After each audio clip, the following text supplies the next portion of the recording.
అసలు చాణక్యుడు ఎలా మరణించాడు? చంపబడ్డాడా లేక తన ప్రాణం తను తీసుకున్నాడా? ఈ విషయాలన్నీ ఈరోజు చిన్నుగాడి స్టోరీస్లో చూద్దాం. మగధ సామ్రాజ్యానికి చక్రవర్తిగా చంద్రగుప్తుడు పరిపాలన చేసేవాడు. అతనికి గురువుగా మంత్రిగా ఉంటూ చాణక్యుడు తన మేధస్సుతో రాజ్యానికి ఏ సమస్యలు రాకుండా చూసుకునేవాడు. మీకు ఇంకో విషయం తెలుసా? చంద్రగుప్తుడు రోజు తినే భోజనంలో చాణక్యుడు కొంచెం విషం కలిపి పెట్టేవాడు. కానీ ఈ విషయం చంద్రగుప్త మౌర్యకి తెలీదు. ఒక సాయంకాల వేళ ఏకాంత మందిరంలో గర్భవతిగా ఉన్న తన భార్య దుర్ధరాకి భోజనం తినిపించాడు. వెంటనే శరీరం అంతా విషం ఆవహించింది. విషయం తెలుసుకున్న చాణక్యుడు కడుపులో ఉన్న బిడ్డని బ్రతికించాలి అని గర్భం కోయమని ఆదేశిస్తాడు. అదృష్టవశాత్తు బిడ్డ ప్రమాదం నుంచి బయటపడతాడు. కానీ చంద్రగుప్తుడి భార్య మాత్రం ప్రాణాలు విడుస్తుంది.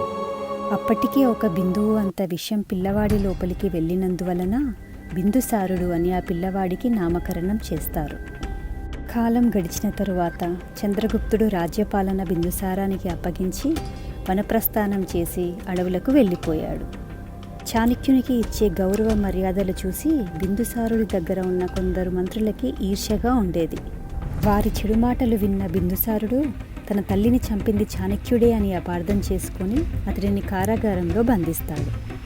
దేశ ఔన్నత్యం కోసం ఎల్లప్పుడూ కష్టపడిన చాణక్యుడికి కూడా తన చివరి దశలో కటకటాలు తప్పలేదన్నమాట. కొన్నాళ్లకు బింబిసారుడు తన తప్పు తెలుసుకొని చాణక్యుని క్షమించమని అడుగుతాడు. అప్పటికే మనసు విరిగిపోయిన చాణక్యుడు అడవులకు వెళ్ళిపోతాడు. ఇక లోకాన్ని విడిచే సమయం ఆసన్నమైంది అని తుదిశ్వాస వరకు ఉపవాసం చేసి ప్రాణాలు విడిచాడు. అదండి కథ. మీకు నచ్చితే లైక్ చేయండి. అలాగే ఇలాంటి ఇంట్రెస్టింగ్ కథల కోసం సబ్స్క్రైబ్ చేసుకోవడం మర్చిపోకండి.